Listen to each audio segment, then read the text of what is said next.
Hello friends, आज का article है द फ्यूचर ऑफ आईएमएसी। आईएमएसी हुआ आपका India middle east Europe economic corridor. ठीक है। ये न्यूज़ में इम्पोर्टेंट इसलिए हो जाता है कि इंडिया यूएस की ट्रेड वॉर की वजह से जो ट्रेड फ्रिक्शन चले हैं इंडिया यूएस में, उसकी वजह से इंडिया को अपने इकोनॉमिक इंटरेक्शंस को डाइवर्सिफाई करना इम्पोर्टेंट बन जाता है। तो ये यूके और यूरोपियन यूनियन के साथ कनेक्टिविटी थ्रू मिडल ईस्ट की बात हो रही है यहाँ पे थ्रू आईएमएसी। अब इसमें मैरी टाइम कनेक्टिविटी की बात हो रही है, उसको अपग्रेड करना है। ठीक है। तो उसके लिए आपका ये देखिए हाफिया पोर्ट हो गया आपका यहाँ पे इसराइल में। ठीक है। और जॉर्डन, सऊदी अरबिया, यूएई, और यहाँ से कनेक्टिविटी का ये एक तरह से पूरा बनता है मैप इसका। उसके बाद देखिए यहाँ पे शिपमेंट की बात हो रही है। ठीक है। Additionally hydrogen pipeline, electricity cable, high speed under sea digital cables, ये सभी कंसर्न के इशू है। तो हमें इस इंफ्रास्ट्रक्चर को एक तरह से अपना और ही कंसोलिडेट करना है। 2023 में इसकी हिस्ट्री बताई गई है यहाँ पे। अब्राहम अकॉर्ड जो यूएई और इज़राइल के बीच साइन हुई थी, यानी कि इज़राइल और अरेबियन कंट्रीज़ की कुछ कंट्रीज़ लाइक बहरीन भी हो गया उसमें, तो उनके बीच एक तरह से पीस प्रिवेल करने का ये इनिशिएटिव था। इसमें फिर रेलवे कनेक्टिविटी, पोर्ट्स कनेक्टिविटी भी इसमें ऐड कर दी गई थी। और इंडिया के लिए अच्छा मौका इसलिए था कि यहाँ पे आप अरेबियन कंट्री के साथ अपने रिलेशंस को और अच्छा कर सकते थे। ठीक है। फिर इसकी साइड लाइन में देखिए I2U2 फ्रेमवर्क भी बना, यानी India, Israel, UAE and US. Okay. और G20 की समिट जो दिल्ली में हुई थी, उसमें ये आइडिया लॉन्च हुआ था आईएमएसी का। उसके बाद देखिए कि कुछ ही टाइम में जब ये बात चली, उसी के बीच में सिक्योरिटी सिचुएशन वेस्ट एशिया में ख़राब हो गई, डिटीरियरेट हो गई। हमास अटैक्स और इसराइल इन दोनों के बीच में आपस में काफ़ी मिलिट्री एक्शंस हुए, उस रीजन में काफ़ी गड़बड़ हुई।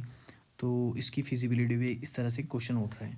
अब देखिए मेडिटेरेनियन कंसर्न क्या है। Climate change has now open new transport routes through Arctic. अब क्लाइमेट चेंज की वजह से जैसे आर्कटिक में जो आपका एरिया है वो काफ़ी, मतलब वहाँ पे स्नो मेल्ट हो रही है, तो फिर उस वजह से भी काफ़ी कनेक्टिविटी आर्टिक के थ्रू सभी कंट्रीज़ में, यूरोपियन कंट्रीज़ में ऊपर साइड, तो वो सारा एक अच्छे से एक न्यू एवेन्यूज़ खुले हैं। उस वजह से जो फिजिबिलिटी है जो यहाँ पे मेडिटेरेनियन की, उसके ऊपर थोड़ा काफ़ी कंसर्न बढ़ चुके हैं वहाँ से ट्रेड के।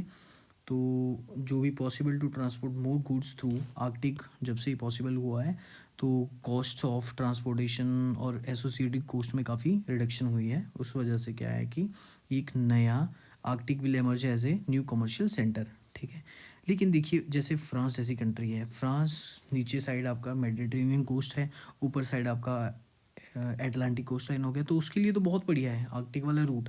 लेकिन जो countries like Italy, Mediterranean country जिनमें मतलब मेडिटेरेनियन के साथ ही आपका कोस्ट है, तो उनके लिए आईएमएसी एक बहुत ही इम्पोर्टेंट प्लेटफॉर्म बन जाता है। ठीक है।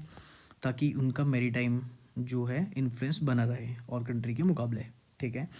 तो इंडिया जो है with its 4 trillion plus economy है ना, जो और इसकी ग्रोथ भी बहुत अच्छे से जा रही है। ठीक है।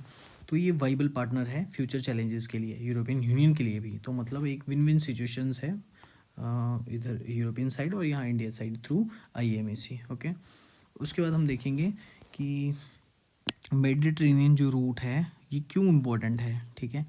अब देखिए यूरोपियन कंट्रीज़ आपकी हाई पर कैपिटा इनकम है, वहाँ पे टेक्नोलॉजी एडवांसमेंट है। ठीक है। और जो हमारा यूरोपियन यूनियन के साथ सबसे हाईएस्ट ट्रेड है वो देखिए कितना है, $136 बिलियन। ठीक है। Largest trade partner for India.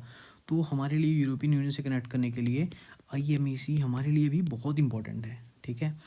और इसके लिए हमें बिल्ड करनी है रेजिलिएंट सप्लाई चेन्स। ओके। इनको स्ट्रॉन्ग करना है। ठीक है। अब इम्पोर्टेंस की बात यहाँ पे फिर से इन्होंने बताई है, तो हमें सी लेन्स जो हमारी है अनप्रडिक्टेबल है उनकी सिक्योरिटी, तो उसको अगर अच्छे से आपको रखना है तो आपका उस एरिया में जो आपका आईएमएसी के अंडर आता है वेस्ट एशिया में, उसके ऊपर आपकी अच्छी पकड़ होनी चाहिए। जैसे रेड सी में भी काफ़ी दिक्कतें आती हैं। ठीक है। और नीचे देखिए keep of good hope, south Africa के नीचे वाली साइड को है, साउथ को। ठीक है।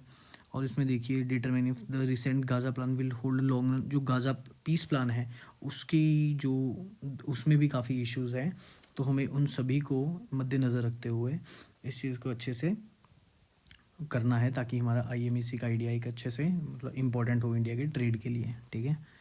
अब न्यू रूट्स तो हम भी फाइंड कर रहे हैं। ठीक है। मल्टी मेंबर इनिशिएटिव है आईएमईसी, है ना। उसके बाद है India Arab countries should leverage, हमें मतलब इंडिया और अरब कंट्रीज दोनों के लिए ये इंपॉर्टेंट है, जैसे कि यूरोपियन यूनियन के लिए भी है।